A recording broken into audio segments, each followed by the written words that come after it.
Today we are going to be talking about some news that some are very happy about and others are not. We're going to be talking about Olivia Chow's housing plan and how that's going to look for Toronto. More so the counter arguments to some of the points, and now I know that there are plenty of good points and that there are some things that might actually work.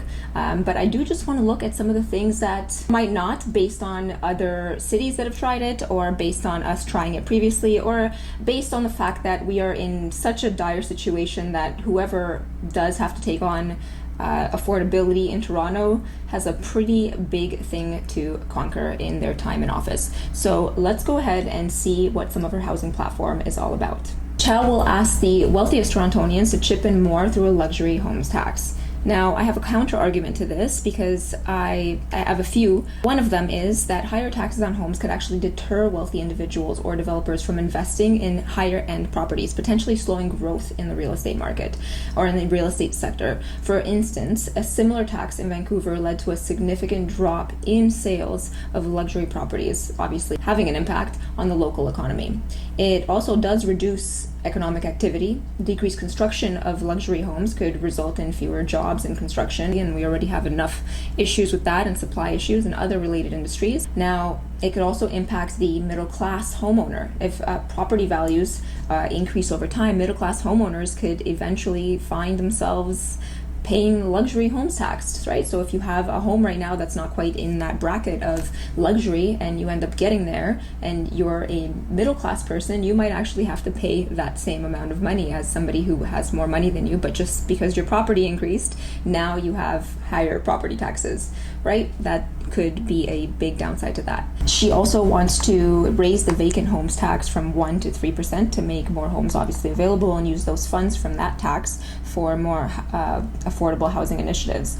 She wants to raise a fund from 10 million, which she was already working on prior to office, to 100 million. And so this whole plan is how she's going to do it. Before I say anything, I want to say that, again, there are many things that could go right, and even though I'm talking about what could go wrong, these are just things to think about. This could also reduce the city revenues, right? If the tax discourages investment to the point where there are fewer property transactions, the city could actually see a decrease in overall tax revenue. She's also going to implement the Renters Action Committee. She's obviously committed to elevating and incorporating the voice of renters into city decisions. From my opinion, landlords already don't have any rights. It will discourage rental property investment if property owners feels their interests are not being adequately represented, which right now they aren't.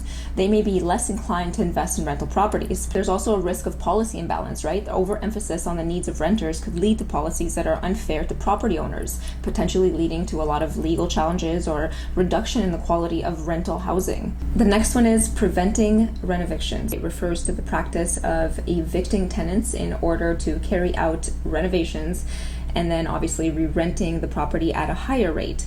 While this policy does aim to protect tenants from displacement, it does something else too.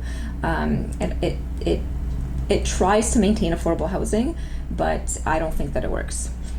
One of the reasons for this is it's sort of property infringement rights.